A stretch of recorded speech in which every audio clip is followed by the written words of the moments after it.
राजा बोस जी, आप चूंकि इस नाम से फेसबुक पर भी जाने जाते हैं और कई संगठनों से जुड़े हुए हैं। रोज सोसाइटी ऑफ इंडिया में आपकी सक्रियता रही है और नेचर को लेकर के आप खास तौर से काम करते रहे हैं। और नेचर में चाहे पेड़ों की रक्षा हो या फिर पौधारोपण हो, या तमाम चीज़ों को लेकर के। लेकिन हाल ही में जब मैंने बांका जिले के रजौन प्रखंड का एक मुगलिया एम्पायर का हमने हेरिटेज कवर किया था, जो शिकारगाह था साहसूजा का, उस पर फेसबुक पर काफ़ी आपकी प्रतिक्रिया आई, आपने उस चीज़ को काफ़ी सराहा, प्रशंसा किया। ये मस्तिष्क में किस तरह से आपके जहन में बातें आई राजा जी कि हमको जो यहाँ के एंशियंट हिस्ट्री हैं या फिर मॉडर्न हिस्ट्री हैं, साथ में नेचर, इन सब चीज़ों को प्रोटेक्ट करने के लिए हम एक मुहिम चलाएंगे। ये जहन में आपके कैसे आया और ये सारी चीज़ें अपनी व्यस्तताओं के कारण कैसे कर पाते हैं, चूँकि आप एक स्कूल भी चलाते हैं? पहले तो थैंक यू मैं बोलूँगा इकराम सर, क्योंकि मैं आप ही का वीडियो देख के जो इंस्पायर हुआ, शाहसूजा का जो शिकारगा था। इसके पहले भी मैं बहुत सारी जगहों को कवर किया हेरिटेज को। और जहाँ तक आप हेरिटेज और नेचर की जो बात करते हैं, आपने देखा होगा कि आप कहीं भी चले जाइए, आप कोई भी मॉन्यूमेंट को जब देखने जाइएगा, पुराने हेरिटेज साइट को देखने जाइएगा, देखिएगा कि उसके सामने लोग एक छोटा सा बाग बगीचा क्रिएट करके एक छोटा सा पाथवे क्रिएट करते हैं, ताकि नेचर उस जो मॉन्यूमेंट को है उसके अस्तित्व को और हाईलाइट करके बताए। क्योंकि अगर हम पास्ट में जाते हैं, क्योंकि जो भी हमारा हेरिटेज है सर, वो 200-300 साल पुरानी हेरिटेज है हमारे इस इलाके में, कोई कई कई तो 500 साल पुरानी है। तो उस समय जो हमारे राजा महाराजा हुआ करते थे, वो कहीं ना कहीं प्रकृति प्रेमी भी थे। इसी कारण आज जितने भी इंडिया के बड़े बड़े जो गार्डन्स हैं, वो उसी समय के हैं। नए भी बहुत बने हैं, लेकिन ज़्यादातर पुराने बाग बगीचा है। तो अब हम आते हैं सर कि आपने जो क्वेश्चन किया कि क्यों ऐसा मेरे मन में आया कि वो हेरिटेज को हम अपने माध्यम से लोगों तक पहुंचाएं। क्योंकि बहुत दिनों से मैं एक चीज़ देख रहा था कि हमारे जो हेरिटेज साइट्स है भागलपुर में, वो बिल्कुल मतलब एक समाप्ति के कगार पे है। और लोग घूमने बाहर ताजमहल देखने जाते हैं, दिल्ली जाते हैं, बॉम्बे जाते हैं, लेकिन आपके शहर में जो हेरिटेज है वहाँ कोई जाके 2 मिनट समय व्यतीत नहीं करते हैं।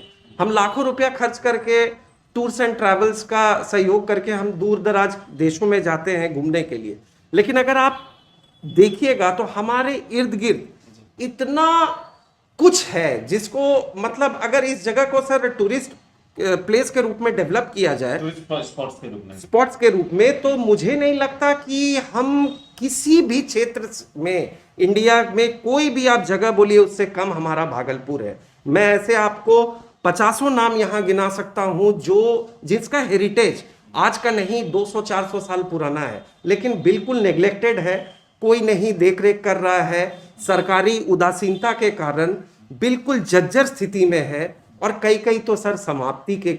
लेकिन आप खुद कह रहे हैं कि जो विभाग है वो कहीं ना कहीं उसकी तरफ उसका रुजू नहीं है, ध्यान नहीं है, जिसकी वजह से वो अब लगभग समापन की तरफ बढ़ रहा है।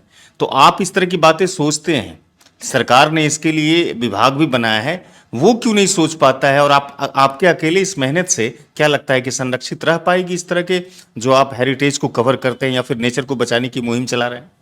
सर अगर मैं दो चीज़ें इसमें एग्जांपल दूंगा कि सरकार का जो अपना काम है, सरकार को तो करना ही पड़ेगा, और बिना सरकारी सहयोग के ये किसी के अकेले का दम नहीं है कि इस चीज़ को मतलब प्रिजर्व करवाए या कुछ करे। तो सरकारी सहभागिता तो बहुत इम्पोर्टेंट है, मतलब मोस्ट इम्पोर्टेंट है।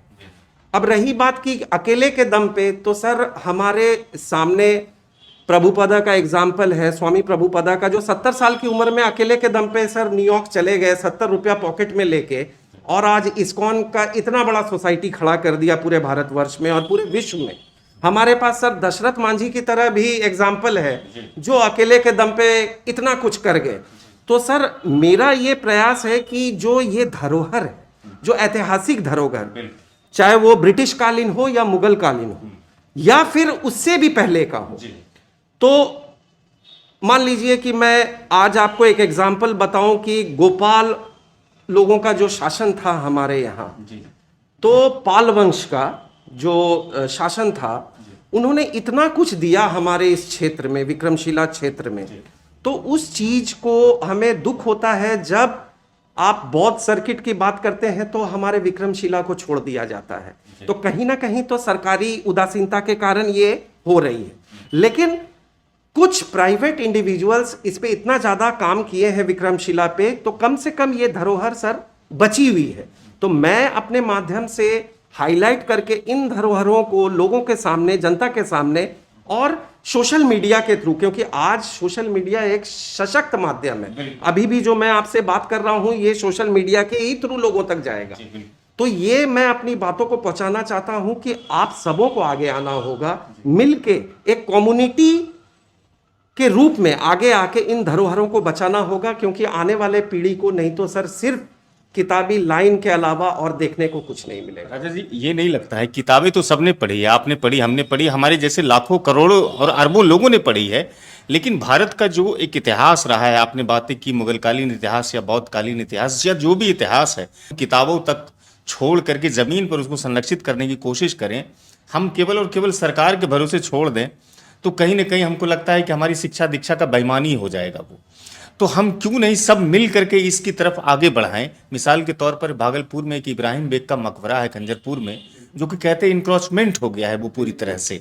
अब रास्ता इतना सकरा बना दिया गया है कि जब भी कभी वहां पर कवरेज करने की बात आती है, सोशल मीडिया या फिर न्यूज चैनल्स के माध्यम से उसको दिखाने की कोशिश होती है, तो वहां पर स्थानीय लोगों का विद्रोह शुरू हो जाता है, विरोध शुरू हो जाता है। तो बगल में हमारा संग्रहालय है, बगल में हमारा आर्कियोलॉजिकल सर्वे ऑफ इंडिया का बहुत बड़ा संस्थान है, तमाम चीज बगल में हो रही है इस तरह की बातें, लेकिन वो लोग बेखबर है। तो आखिर वैसे चीजों को हम सब मिल करके कैसे बचाएं? देखिए, इसमें जो है हमें ग्राउंड लेवल से देखना होगा। जो हमारे उस एरिया के मुखिया हैं, जो वार्ड पार्षद हैं, जो सम्मानीय लोग हैं, जो बौद्धिजीवी हैं, सबको आगे आना होगा और एक कम्युनिटी के तहत, जैसे मैंने पहले भी बोला, अवेयर करना होगा। जो कर रहे हैं वो गलत है। बिल्कुल। और सर सबसे बड़ी चीज है, मैंने देखा है कि जब आप लोगों से बात करते हैं, जिस तरह अभी आप मुझसे बात कर रहे हैं, तो ये एक अवेयरनेस आता है सर। और अगर हम लोगों को जाके समझाएं कि आपके बीच में ये ऐतिहासिक धरोहर है। मैं सर कल बैजानी गांव गया था, मैंने वहां पे देखा जिस तरह लोग मिलकर उस जगह को, उस पोखर को, जो बैजानी में पोखर है, मंदिर है, जिस तरह संरक्षित करके और एक स्वच्छ वातावरण वहां क्रिएट किए हुए हैं। तो ये तो सर लोगों को मिलके, स्थानीय जो हमारे प्रतिनिधि हैं, उनका बहुत बड़ा सहयोग होना चाहिए इसमें, क्योंकि आप चुन के आ रहे हैं। अगर आपकी मॉरल ड्यूटी इन सब चीजों में तो और अधिक होनी चाहिए कि आपके क्षेत्र में कोई ऐसी धरोहर है, तो उनको जाके अवेयर करवाना पड़ेगा। तभी जाके जो हमारी सरकारी जो संस्थाएं हैं, जैसे आपने आर्कियोलॉजिकल सर्वे ऑफ इंडिया बोला, या जो म्यूजियम है, जो भी है, तभी वो आगे आएंगी। क्योंकि सबसे पहले हमें सर रूट को अवेयर करना होगा। रूट अवेयर हो जाएगा तो ऑब्वियसली है पूरा पेड़ आपका हरा भरा हो जाएगा। जी, बातचीत करने के लिए बहुत बहुत शुक्रिया, अपना कीमती समय देने के लिए बहुत बहुत शुक्रिया राजा। बहुत बहुत धन्यवाद इकराम सर। और हम चाहेंगे कि आप जिस तरह लोगों को अपने वीडियो के माध्यम से इस तरह मतलब तमाम चीज़ों को सामने ला रहे हैं, चाहे वो सामाजिक हो, चाहे वो किसी भी क्षेत्र से हो, चाहे वो खेलकूद हो, चाहे वो एजुकेशन से हो, चाहे वो फार्मिंग रिलेटेड हो, चाहे वो हिस्टोरिकल हो, आप इसी तरह सर काम करते रहिए, क्योंकि एक ना एक दिन इसी के जरिए चेंज आएगा सर। जी शुक्रिया, शुक्रिया, धन्यवाद।